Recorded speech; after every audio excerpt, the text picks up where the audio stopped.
तत्सवितुर्वरेण्यं भर्गो देवस्य धीमहि धियो यो नः प्रचोदयात्।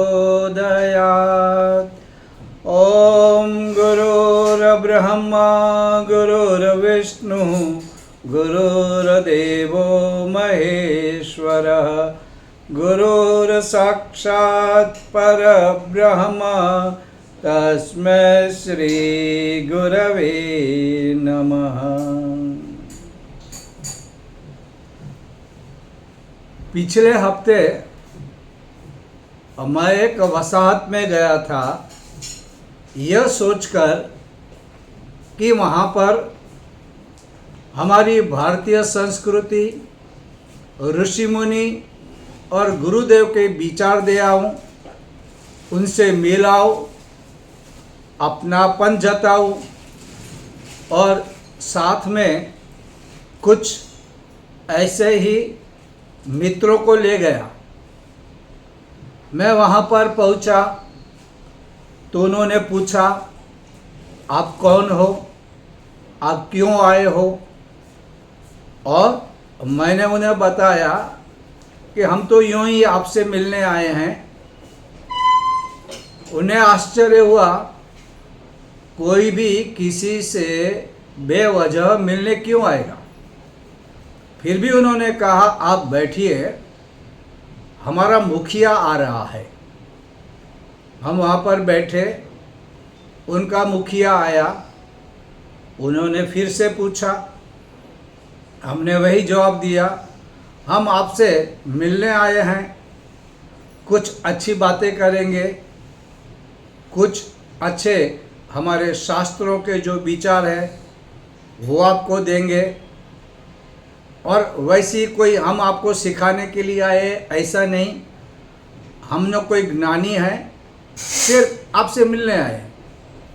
तो उन्होंने कहा, मैं समझ गया, आप बैठिए। उन्होंने कहा, आपको हमारे लोग 1 घंटा मिलेंगे, लेकिन आप क्या दोगे? तो मैंने पूछा, क्या दोगे का मतलब क्या होता है?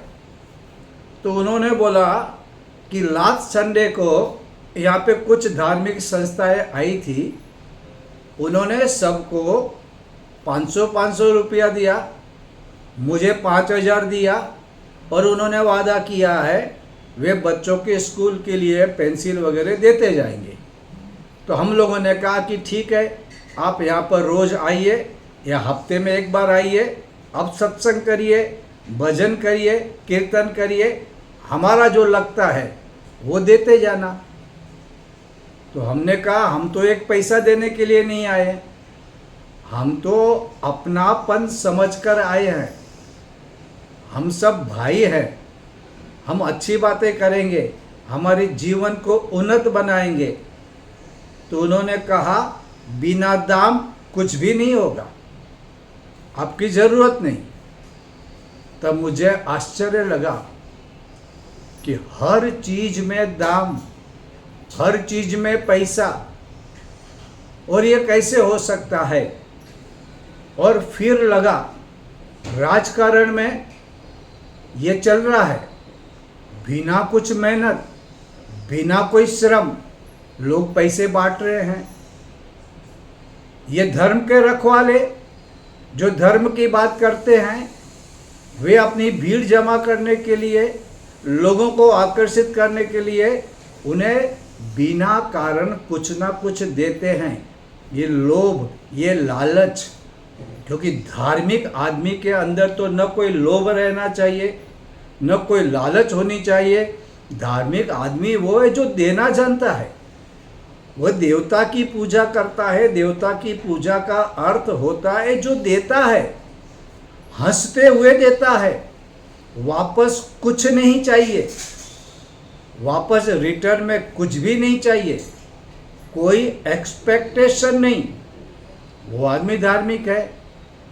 लेकिन आज उल्टा हो गया है, पैसे के दाम से धर्म को खरीदो, पैसे के दाम से भीड़ इकट्ठी करो, पैसे के दाम से लोगों में प्रभाव डालो नीति, नियम, धर्म ये सब तो कहीं खो गया है। और आदमी इतना आलसी होते जा रहा है, उसे सब फुकट में चाहिए। हालांकि कुदरत का नियम है, बिना किए कुछ भी मिलता नहीं, और किया हुआ कभी भी बेकार नहीं जाता। आप कुछ भी श्रम करेंगे आपको मिलेगा ही। ये भगवान ने प्रकृति में वैसी व्यवस्था की है, जो मेहनत करेगा वो पाएगा ही। कभी पाएगा इसके बारे में किसी को पता नहीं चलता। इसलिए मीराबाई ने कहा, कर्म की गति अति न्यारी। ये कब फल मिलेगा पता नहीं, लेकिन फल मिलता है। और फुकट में कुछ मिलने वाला नहीं। आप कितना भी करो, अगर आप लेंगे तो वो टिकेगा नहीं। टिकेगा तो कल दुख, शोक, बीमारी देगा। कभी भी हराम का पैसा लेना नहीं चाहिए। पसीना बहाओ, वो गंगा जमुना के पानी से ज़्यादा पवित्र है। इस पसीने से जो कमाएंगे वो अमृत है। वो सुख देगा, शांति देगा, समाधान देगा, वो जीवन को मधुर बनाएगा। एक बार एक आदमी के बारे में एक कहानी आपने भी सुनी होगी। एक आदमी इतना आलसी, उसे सब कुछ बैठे ठाले चाहिए। एक बार एक आदमी ने एडवर्टाइजमेंट पढ़ी, एक आदमी को नौकर चाहिए और उस नौकर को 2 टाइम भोजन मिलेगा। 2 टाइम भोजन मिलेगा और उसको काम करने का। तो एक आदमी को लगा कि मेरे पास तो नौकरी नहीं है, कम से कम 2 वक्त का भोजन तो मिलेगा, 2 वक्त का खाना मैं खा लूँगा। तो वो आदमी के पास गया और कहा, मुझे नौकरी करनी है, कृपया मुझे आपके पास रख लीजिए। तो उस आदमी ने कहा, ठीक है, जैसे मैंने वादा किया है 2 समय का भोजन मिलेगा। तो उसने कहा, कहो मुझे क्या करना है। तो उसने कहा, तुझे एक काम करना है, यहाँ से 2 किलोमीटर दूर एक आश्रम है, वहाँ पे बिना दाम भोजन मिलता है। तू एक काम करना, मेरा टिफ़िन लेके जाना, तू वहाँ जाना, वहाँ पर खाना खा लेना और वापस आते समय इस टिफ़िन में मेरे लिए खाना लेके आना। तो तेरा 2 समय का भोजन मिल गया, तो पेट भर के खाना, तुझे कोई रोकेगा नहीं। कितनी चपाती खानी है, कितनी दाल पीनी है, कितनी राइस खानी है, तेरी मर्जी। और ऊपर से छाछ भी मिलेगी, बटर मिल्क मिलेगा, लेकिन खा लेना, पेट भर के खा लेना। 10 मिनट बैठना, बाद में टिफ़िन भर के मेरे लिए लाना। ये 2 समय करना है तो मेरा वादा पूरा हुआ, 2 समय का भोजन तुझे मिलेगा। तो ऐसे आलसी लोग दुनिया में हैं। खुद को कुछ नहीं करना, हाथ धरे बैठे रहना है और हराम का खाते रहना है।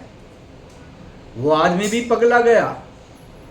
ये कौन सा जॉब, ये कौन सी नौकरी। लेकिन दुनिया में लोग ऐसे ही है।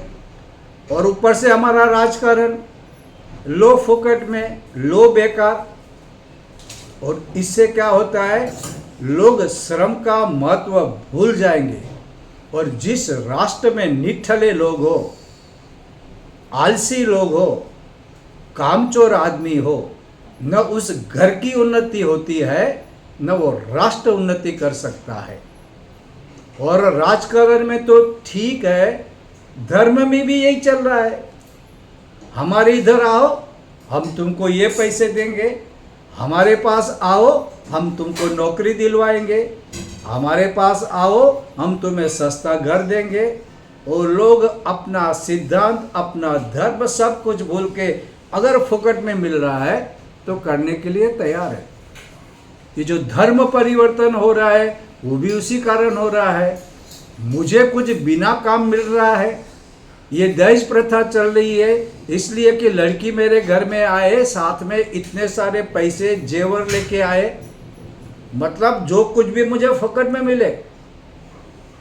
अरे कोई लड़की तुम्हारे घर पे आ रही है, उसको हमारे ऋषियों ने कहा ग्रह लक्ष्मी आ रही है,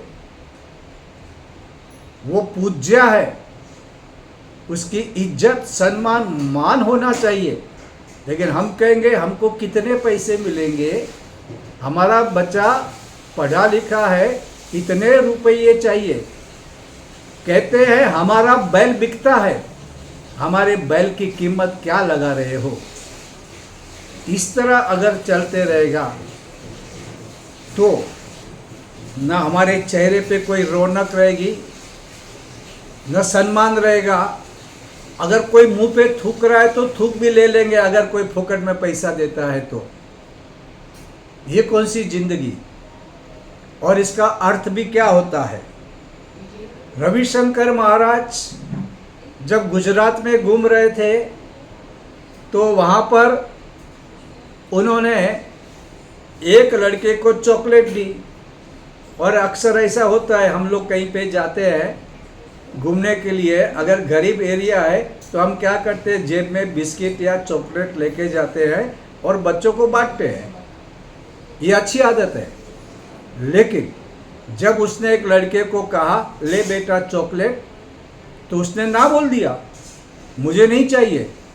उसने बोला अरे बेटा खाओ, बहुत अच्छी चॉकलेट है, मीठी है। उसने बोला मुझे नहीं चाहिए। तो उसने कहा क्यों तुझे नहीं चाहिए। तो उसने कहा मेरी माँ ने सिखाया है फोकट की कोई चीज़ लेना मत। आप तो फोकट में दे रहे हो, मैं क्यों लूँ, मैं क्यों लूँ, बेकार की चीज़ क्यों लूँ, हराम की चीज़ मैं क्यों लूँ। और उसने नहीं लिया। रविशंकर महाराज ने अपनी आत्मकथा में लिखा है, जिस दिन मैंने ये देखा कि एक बच्चा, छोटा बच्चा भी एक सिद्धांत पे जी रहा है, बेकार का, बिना मेहनत बिना श्रम का नहीं चाहिए, तो मैंने तभी सोचा कि ये लड़का आगे बढ़कर महान बनेगा। और इसकी माँ, मैंने कहा कि तेरी माँ से मिला। मैं गया, उसकी माँ को मैंने प्रणाम किया। मैंने कहा कि तुम राष्ट्र निर्माण का काम कर रही हो, तुम मिनिस्टर नहीं, तो सामाजिक सेवा करने वाली कोई महिला भी नहीं, लेकिन तू जो कर रही है यह राष्ट्र का निर्माण कर रही हो। और सचमुच में अगर ऐसे लोग मिल जाए जो मेहनत करे, अपनी खुद की इज्जत रखे और बच्चों को संस्कार दे, फुकट में नहीं खाना है, श्रम का, पसीने का ही खाना है, तो देश कितना आगे बढ़ जाएगा। लेकिन आज उल्टा हो रहा है, सब फुकट में चाहिए। किसको वोट देंगे, कौन ज़्यादा पैसा दे रहा है। आज पैसे बांट के लोगों को वोट मिल रहे हैं, और ये देश का दुर्भाग्य है। ऐसा नहीं होना चाहिए।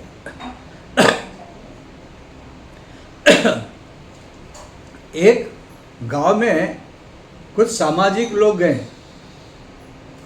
तो उनको राष्ट्र के बारे में, गांव के बारे में स्टडी करना था। चीफ मिनिस्टर ने कहा कि आप फलाने फलाने गांव में जाओ और वहाँ के देखो लोगों के मन में क्या है, उनके संकट, उनकी समस्या क्या है, आप देख के आओ। तो उन्होंने देखा कि कुछ महिलाएं वहाँ पे घूम रही है और चिल्ला चिल्ला के कुछ बोल रही है। तो वो बोला कि यहाँ पे भी अशांति है, ये औरतें संघर्ष कर रही हैं, ये औरतें क्रांति कर रही है, ये औरतें यहाँ पे अशांति फैला रही है। ये हमारे चीफ मिनिस्टर को बोलना चाहिए कि ये औरतें यहाँ पे बिगाड़ रही है, पुलिस भेजो और इन औरतों को पकड़ के घर में बिठा दो। फिर उसको लगा, तो वो गए, उस महिलाओं के पास गए। उन्होंने बोला आप क्या कर रही है, क्यों चिल्ला रही है, क्यों नारे लगा रही है।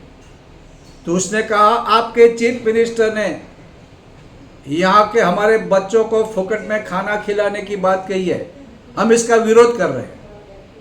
हम नहीं चाहते हैं कि सरकार फोकट में हमारे बच्चों को खाना खिलाए। हम एक रोटी खा लेंगे लेकिन अपनी खाएंगे। क्यों किसकी मेहरबानी पे जिए। आपके चीफ मिनिस्टर को जाके कह देना, हमें हमारे बच्चों के लिए भोजन फोकट में नहीं चाहिए, हम खाएंगे, हमारी एक रोटी भी चलेगी, तुम्हारी ये सब्जी और तुम्हारा ये भोजन हमको स्कूल में नहीं चाहिए। हमको हमारे बेटों को मजबूत करना है, मेहनती करना है, पुरुषार्थ की कीमत समझने वाला करनी है। सिर्फ तुम किताबों में पढ़ाओगे और किताबों से कौन सुधरा है। हम हमारे बच्चों को ये सिखाना चाहते हैं कि मेहनत करके कमाना, घर की सूखी रोटी चलेगी। महाराणा प्रताप घास खा के जिए थे, हमारा बेटा रोटी खा के जी सकता नहीं। और तुम्हारी सरकारी पैसे से उनको अगर दाल चावल भी देते हो तो हमें नहीं चाहिए। इसलिए हम सरगस निकाल रहे हैं, इसलिए हम लोग ये कर रहे हैं कि नहीं, हमारे गांव में फोकट की कोई चीज़ नहीं चाहिए। जाकर चीफ मिनिस्टर को कह दो हमें हराम का नहीं चाहिए। देखो, ये जब तक थिंकिंग रहेगी, ऐसी नारियां रहेगी, और ऐसी नारियां ही अपने हस्बैंड को भी, अगर हस्बैंड कुछ ज़्यादा पैसे कमा के लाता है तो पूछती है ये पैसे कहाँ से आए। कहीं गलती से, चोरी से, बेईमानी से, रिश्वत से ये पैसे तो नहीं आए। क्योंकि ऐसे पैसे जिस दिन घर में आएंगे, घर पे शांति टूट जाएगी, बीमारियां आने लगेगी, वकील, पुलिस और डॉक्टर आने लगेंगे। ऐसा पैसा नहीं चाहिए। तो भारत की ऐसी भी महिलाएं हैं जो पति को रोकती है कि ये बिना मेहनत का पैसा, बेईमानी का पैसा हमको घर में नहीं चाहिए। परम पूज्य गुरुदेव ने एक किस्सा सुनाया था कि एक राजा के पास, वो राजा बहुत बड़ा था और समृद्ध था। वो राजा क्या करता था, अपने राज्य में सबको अन्न, वस्त्र और बच्चों की पढ़ाई फ्री में रखता था। तो वो संत गया तो राजा ने उसका सम्मान किया और बोला, महाराज मैं आपकी क्या सेवा कर सकता हूँ। तो उसने कहा, तू तो बढ़िया काम करता है, लोगों को बहुत कुछ देता है, बोला आप आज्ञा करें, आदेश दे, हम क्या करें, देश को आगे बढ़ाना चाहते हैं। तो उसने कहा, एक काम कर, तू सबको बिना कारण जो दे रहा है तो ये तेरा राष्ट्र है ना, ये टूट जाएगा।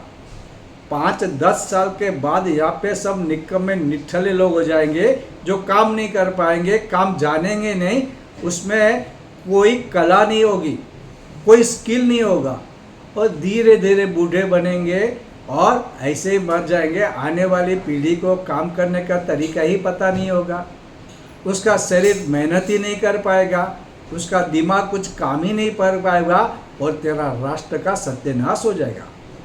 लोगों को काम करने दे, मेहनत करने दे। कष्ट, ये कठिनाइयाँ हैं, ये सबसे बड़े गुरु हैं। जो आदमी कठिनाइयों को सहता है वो आगे बढ़ता है, और ये सचमुच है। हम लोगों ने गाना सुना है, अभी हमारे एक अभिनेता मनोज कुमार की मौत हुआ, उसका गाना था, उन आँखों का हंसना भी क्या जिन आँखों में पानी ना हो। जो रोया नहीं उसको हास्य के बारे में क्या पता। रोने के बाद ही पता चलता है कि खुशियाँ क्या होती है, आनंद क्या होता है। प्यास लगने के बाद ही पता चलता है पानी की कीमत क्या है। भूख लगने के बाद में ही सूखी रोटी अमृत जैसी लगती है। जिसका पेट भरा पड़ा है, जो खाते रहता है, जिसको भूख क्या है वो मालूम नहीं, उसके सामने पकवान भी रखो तो वो भी फीके लगेंगे। लेकिन जो भूखा है उसको तो एक सूखी रोटी भी, लहसुन की चटनी भी इतनी मीठी लगेगी, इतनी प्यारी लगेगी कि आप पूछो ही मत। तो जीवन का ये उसूल है और इसे हम नहीं भूलना चाहिए। इसलिए कम से कम हम लोग ये सीखें, मेहनत करें, कठिनाइयों का सामना करें। संग्राम जिंदगी है, लड़ना सभी को पड़ेगा। जो लड़ नहीं सकेगा वो जी नहीं सकेगा। मुसीबतें तो आएगी, आने दो। किसको मुसीबत नहीं आई? क्या भगवान राम 14 साल बिना जूते वन में नहीं घूमे? क्या सती सीता को राक्षसों ने उठा के परेशान नहीं किया? क्या पांडव लोग शांति से रहे? और क्या भगवान कृष्ण के जीवन में संकट नहीं आए? क्या नामदेव, तुकाराम, एकनाथ, नरसिंह मेहता, चैतन्य के जीवन में दुख नहीं आए? आए तो फिर तुम कौन से हो? तुम कौन से राजकुमार हो कि तुमको सब ठीक ठाक चाहिए? ऐसा नहीं होने वाला है। जीवन है तो सुख भी है, जीवन है तो दुख भी है। ये सुख और दुख से जीवन बनता है और ये होने वाला ही है। और मेहनत जो करेगा वही पाएगा। जो 4 दाने बोएगा उसको 400 दाने भगवान देगा। जो बोएगा नहीं, खेत में जाएगा नहीं, मेहनत नहीं करेगा, उसको कैसे मिलेगा? इसलिए मेहनत करना और हराम का नहीं चाहिए। लड़की आए मुझे दहेज नहीं चाहिए, मैं काम करूं तो ही मुझे प्रमोशन चाहिए, बिना काम मुझे एक पैसा भी नहीं चाहिए। मैं चोरी, बेईमानी, रिश्वत क्यों लूँ? इसलिए आप देखो, कभी भी आप देखो, जो ज़्यादा रिश्वत लेते हैं, जो ज़्यादा चोरी करते हैं, उनके घर में जाके देखो कैसी कैसी बीमारियाँ, उनके लड़के कैसे बिगड़े हुए निकलते हैं, माता पिता को पूछते भी नहीं है। अब देखो तो सही, जो जीवन भर रिश्वत लेते आए हैं, जो जीवन भर लोभ करते आए हैं, जो जीवन भर लोगों को मूर्ख बनाते आए हैं, उनका जीवन तो देखो, उनके घर में जाके देखो, उनकी बीमारियां देखो, उनकी संतानों की हालत देखो। हम लोग देखने को ही तैयार नहीं है, एक अंधे की तरह रहते हैं। एक मराठी में कीर्तन है, देहाची तिजोरी, उसमें कहा है कि जो बिल्ली जब दूध पीती है तो आंख बंद करके पीती है, उसको मालूम नहीं कि पीछे लाठ लेके कोई खड़ा है मारने के लिए। वो बिल्ली पी रही है दूध, आंख बंद करके प्यार से पी रही है, अरे मजा आ रहा है, लेकिन पीछे एक लाठी लेके कोई खड़ा है उसको मारने के लिए। हम लोग भी देखते हैं तो चलो मजा आ रही है, चलो फुकट का, चलो बेईमानी का, चलो रिश्वत का, मजा आ रहा है, लेकिन पीछे देखो, ये प्रकृति, भगवान की प्रकृति तुम्हें बरोबर सजा देने के लिए तैयार है। कभी देगी, कैसे देगी, कहाँ देगी, ये तुम नहीं जानते, लेकिन भगवान और उसकी प्रकृति जानती है। इसलिए तुम लोगों को कभी भी ये ख्याल करना चाहिए कि कुछ भी न करें। हमको मालूम है, जब हम लोग गुरुदेव का प्रचार करने के लिए, गायत्री गीता के प्रचार करने के लिए गांव जाते थे, तो हम लोगों ने नियम बनाया था कि बस में जाएंगे तो बस में लोगों से मिलेंगे, उनके व्यवहार, उनके विचार, उनका खान पीन, उससे बहुत ही प्यार से बातें करेंगे, लेकिन अपनी टिकट अपनी निकालेंगे। कोई मेरे लिए टिकट निकाले नहीं, मेरी टिकट जितनी है मैं पैसे दूंगा, तेरी टिकट तू देगा। अगर भूख लग गई, खाना खाना है तो पैसे बांट लेंगे, मैं फुकट में नहीं खाऊंगा। और आजकल क्या हो रहा है, बड़ी बड़ी धार्मिक संस्थाएं फुकट में भीड़ इकट्ठा कैसी होती है, बिना पैसे चलो हम तुमको लग्जरी बस में लेके जाते हैं, वहाँ पे तुमको खाना खिलाएंगे, वहाँ पे तुम्हें पकवान खिलाएंगे, फिर तुमको घर पे छोड़ देंगे और तुमको कुछ गिफ्ट भी देंगे। और न आदमी बदल रहा है, न विचार बदल रहा है, न भावनाएं बदल रही है, लेकिन फिर उस धार्मिक संगठन और उनके जो लगते हुए मेले हैं उसकी कीमत क्या हुई? जब आदमी नहीं सुधर रहा है, उसके विचार नहीं बदल रहे हैं, क्योंकि विचार नहीं बदलेंगे तो आदमी कैसे बदलेगा? जब तक उसकी भावनाएं नहीं बदलेगी तो क्या करेगा?